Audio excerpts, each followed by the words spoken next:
Assalamualaikum warahmatullahi wabarakatuh. Halo anak-anak ibu semuanya yang baik, yang soleh dan soleha. Hari ini ibu akan menceritakan tentang seorang anak yang baik yang bernama Hasan. Anak ibu mau mendengarkan kan cerita dari ibu? Ayo, siapa yang mau tunjuk tangan?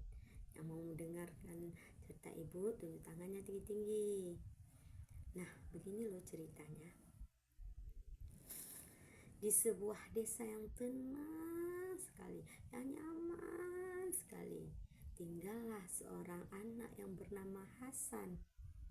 Dia tinggal bersama ibunya karena ayahnya sudah meninggal dunia. Sangat sayang kan? Hasan sangatlah rajin, suka membantu, rajin sholat tepat waktu. Tapi Hasan dan ibunya sayang ya, karena Hasan dan ibunya sangat miskin. Anak-anak ibu sayang gak sama Hasan sama ibunya? Ibu aja sayang karena Hasannya miskin. Suatu hari Hasan pulang dari masjid. Karena Hasan rajin salat, rajin sering masjid, maka suatu hari itu Hasan pulang ke masjid.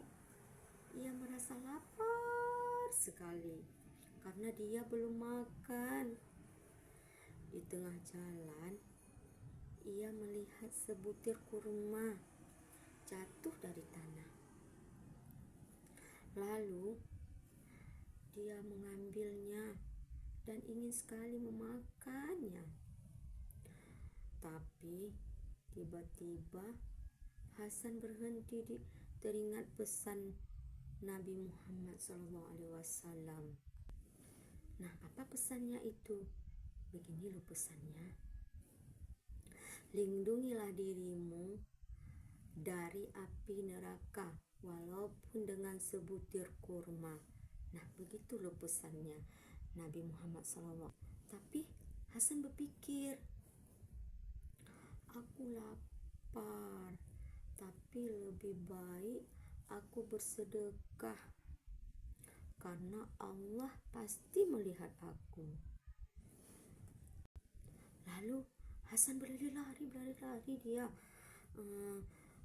ke masjid dan meletakkan kurma itu di kotak sedekah.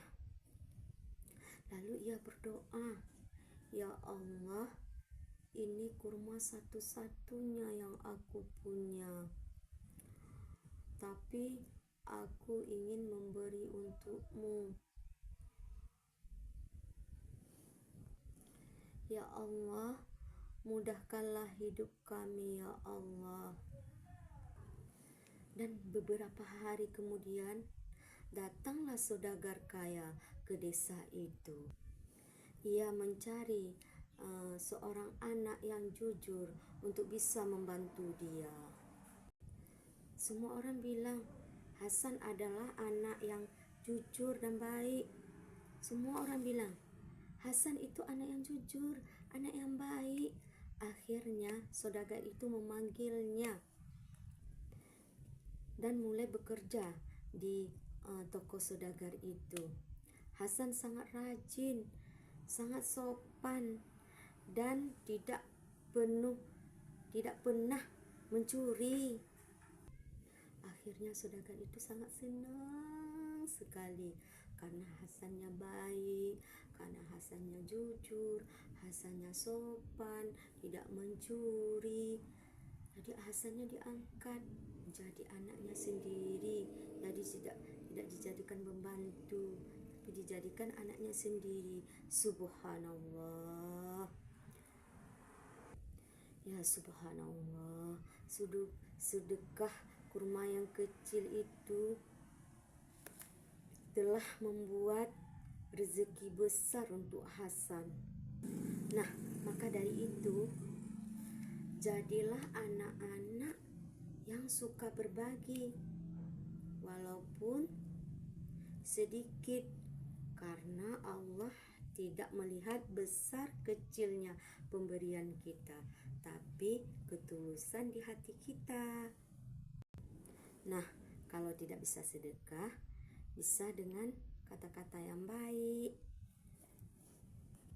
Seperti kata Nabi tadi, kalau tidak bisa sedekah dengan kurma, maka sedekahlah dengan kata-kata yang baik. Nah, itulah cerita singkat dari saya. Assalamualaikum warahmatullahi wabarakatuh.